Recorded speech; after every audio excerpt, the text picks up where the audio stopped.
Hey guys, Caleb here from Geeks on Tap, and I'm here to show you how to install ChromeOS Flex onto a USB device. The first thing you need to do is open up your Chrome browser. Search for Chromebook Recovery Utility. Click on the link to the Chrome Web Store. Click Add to Chrome, and then Add Extension. Click on the extension icon in the top right corner. Here you want to create a recovery device. Click Get Started. Select ChromeOS Flex.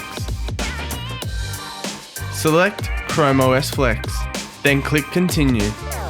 Select your device and then click Continue. All you need to do now is wait.